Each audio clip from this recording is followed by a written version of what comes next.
On this episode, the power of networking to get a budget to maintain WSUD assets.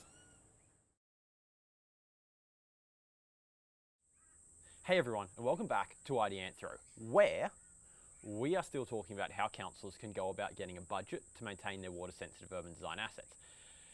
Now I know what you're thinking. In the last episode, I did start with, and finally, we're at the end of this not-so-mini series. Here's the thing though, I didn't count on something. And what I didn't count on was the fact that quite a number of people were going to contact me as those videos went to air and be like, hey Jack, that's really interesting, but I think there's a couple of things you've forgotten. I think there's a couple of other elements that we can add into this mix and that we should share.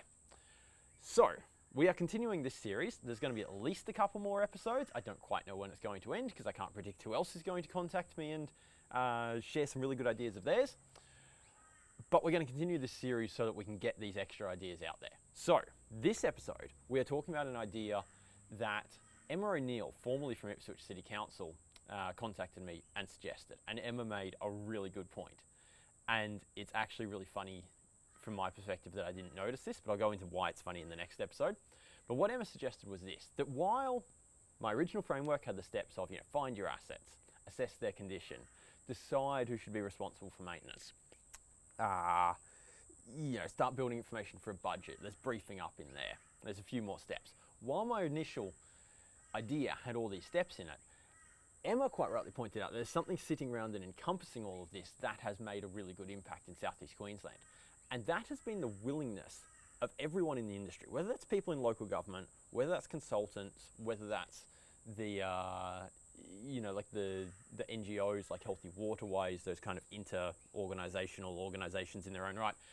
Everyone, no matter where they're from in the industry, has actually been really, really giving and sharing with their time and their ideas. And that has made a really substantial difference to how quickly councils have been able to get this stuff up and running. Because think about this, there's a chicken and the egg problem here when it comes to setting up a budget to maintain WSUD assets. And that is that a lot of the info that you need in order to make a sensible case to get a budget, you don't have until you have a budget to do the works and collect that information. More specifically, imagine this. Imagine you want to start maintaining a bioretention system, right? You've never done it before. You need money to start that, right? Or you're going to need to just dedicate a whole bunch of time. But like, assuming you're not going to go out there on your own weekends and do it, which I know a few people who did do that, but assuming you're not going to do that, you need to make a logical case to get a budget for maintenance. Okay, so you need to know how much maintenance costs. Well, how do you know that? Well, to know how much a budget costs, you need to have done some work. But to have done some work, you need to have had a budget in the first place. And to have a budget in the first place, you need to know, you see what it is? It's like a snake eating its tail. How do you break into this cycle and get this started? Well, one way that can be done, and this was a case way back in the day when I was at Logan City Council, we broke in with a couple of demo projects. We essentially, partitioned a little bit of money off from another budget and, got in there, ran a few case studies just to get enough data to make the business case. But another option here is that once someone breaks into that cycle, then we start sharing knowledge. So instead of everyone having to run test cases and collect their own data and collect their own knowledge, we just start sharing it between the organisations so everyone can piggyback off the top of it. So whoever leads, sure, they have to put in a bunch of work, but then they share data, they share ideas, info with someone else. That council can then skip some of the hard work the first council did and can go on to other stuff. And then they kind of jump ahead and then they can share knowledge back and they can share knowledge off to a third and a fourth and a fifth party.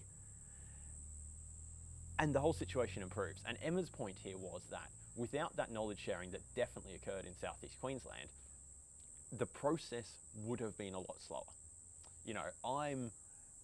I feel really positive because in the past 5 years, from 2012 to today in early 2017, we've gone from a point where, in my opinion, in Southeast Queensland, one local government had some form of budget for maintaining its WSUD assets, specifically its green WSUD assets, to today, where of the 8 local councils in Southeast Queensland, 5 I'm really confident to say have a budget of some description. They're not all perfect. Some of them could be better budgets, could be bigger budgets, but they're decent.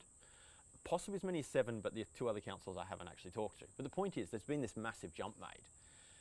But Emma's right. The reason that quite a bit of progress has been made in that 5 years is because people shared information And then they were able to go through those steps a lot quicker than they otherwise would have if they'd all kind of had to go one after another.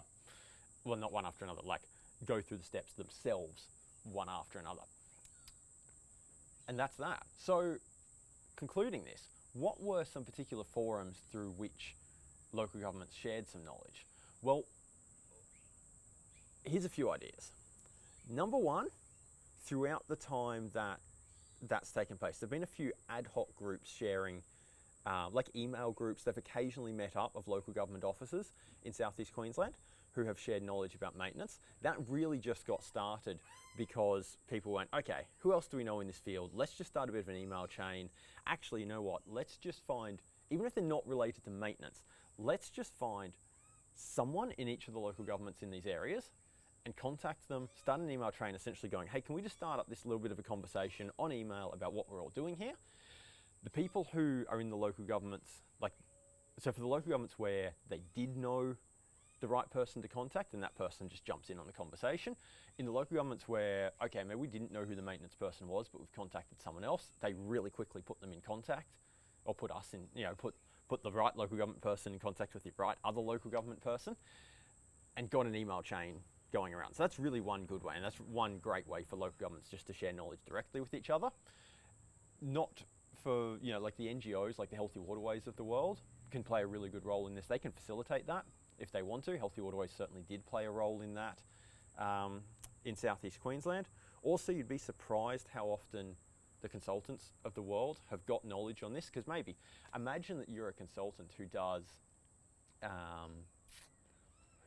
work like for a developer, like maybe does design work of some of this stuff, right?